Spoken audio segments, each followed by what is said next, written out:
as green as it gets for Christmas for most of the lower 48. I'm meteorologist Don Paul. Welcome to the Don Paul podcast, bits o' blather on weather, climate, and occasional humor.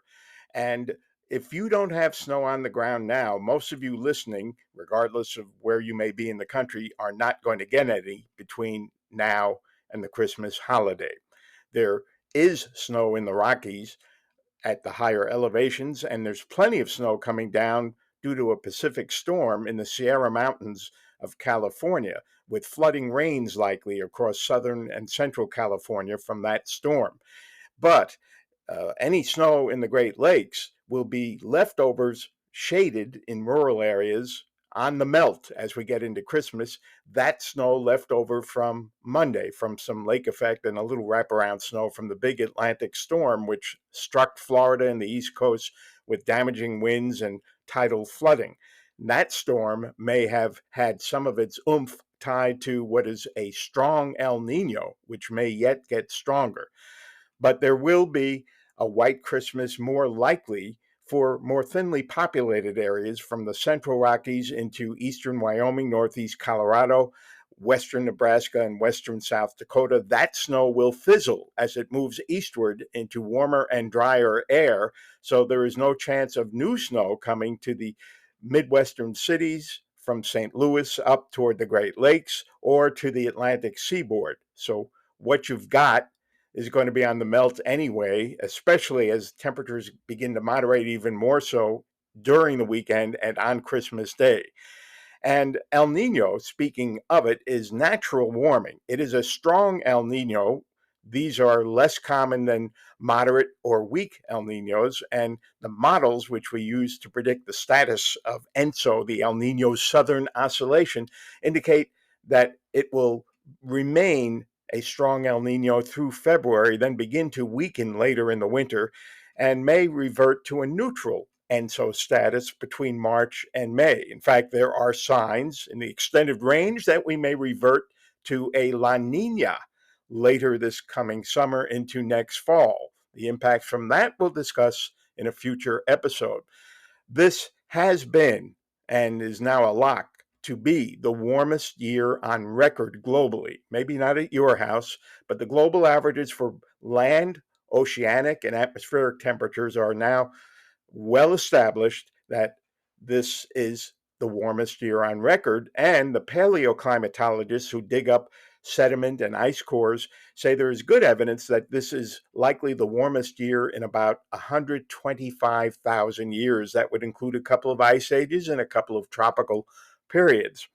And El Nino, even when it does start to weaken, is not going to have its impacts immediately turn off like a light switch.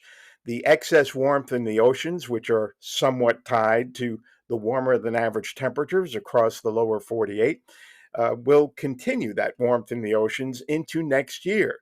It is possible that the impacts from El Nino added to accelerating man-linked, I should say human-linked global warming may make next year even warmer than this year.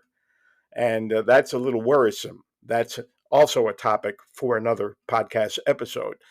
But with no single variable, not even a strong El Nino, responsible for everything in the way that upper air patterns behave, what we still will have to watch for are changes in the status of the polar vortex. And the polar vortex is pretty much the name of the game as to chances for true polar air intrusions into the lower 48. It may sound counterintuitive, but when a polar vortex is strong, as it is now, it takes on a more circular shape surrounding the North Pole and tends to keep the really cold polar air trapped in the polar latitudes.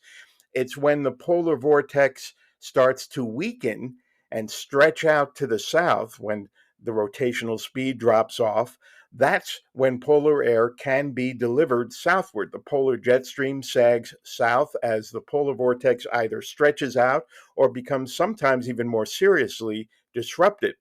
Late last December, we had a serious disruption of the polar vortex.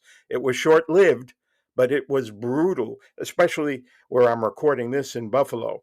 Even with days of advance warning from the National Weather Service and us private sector meteorologists, there are still segments of society that are out of touch with the more modern technologies to get them advance warnings, and of course, aren't in touch with TV forecasts from broadcast meteorologists. And Buffalo suffered its worst loss of life in a blizzard in Buffalo history. 47 people, most of them in Buffalo, lost their lives to hypothermia, freezing to death. There were people who didn't have power for days. We had gusts reaching and exceeding 70 miles per hour, fracturing the snowflakes into little icy columns that formed a matrix, which made the snow almost impossible to shovel even after the blizzard stopped. This was not fluffy snow as you typically experience with bitter cold temperatures. It was just bashed into a matrix of dense, heavy snow. Nothing like that in sight this year. No chance whatsoever in the next couple of weeks of that kind of an event. And tied with that polar vortex disruption, we had a low pressure system which underwent bombogenesis. It just became a super low pressure system north of the Great Lakes and pushed violent southwest winds into Buffalo across still warm lake waters, producing extraordinary snowfall amounts, but also incredible drifting, as I'd already mentioned. So the people of Buffalo, there are some snow lovers here, some of whom would ordinarily favor the appearance of a white Christmas, are probably in a majority feeling relief that that's not a possibility this year.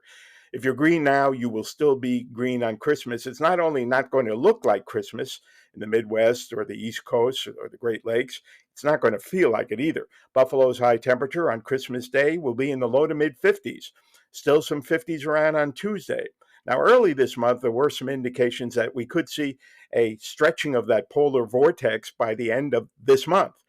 The indications now are, if that's going to happen, it's more likely to occur next month, and the signs of that stretching and polar vortex disruption to produce a short episode of harsh wintry weather, those signs are less impressive now than they were a couple of weeks ago. If you're a snow lover, I do want to remind you, though, that we can't see these polar vortex disruptions in any kind of detail more than about 2 weeks in advance. So all hope is not lost for snow lovers. But in the meantime, forget about it if you just bought a snowmobile, and it's certainly not going to be looking truly wintry around here or the Midwest or in most of the country for some time to come. Maybe a little hint of more wintry weather after Christmas, toward the new year, and into next month. And if there's a pattern change beginning to show up, I will give you the details here on the podcast. And as much as meteorologists like me enjoy the challenge of forecasting snow, I don't wishcast. If it doesn't look like there's a chance for snow, I will tell you that. Okay. I hope you've enjoyed the episode. Please share, please follow, and I will chat with you again in a day or two.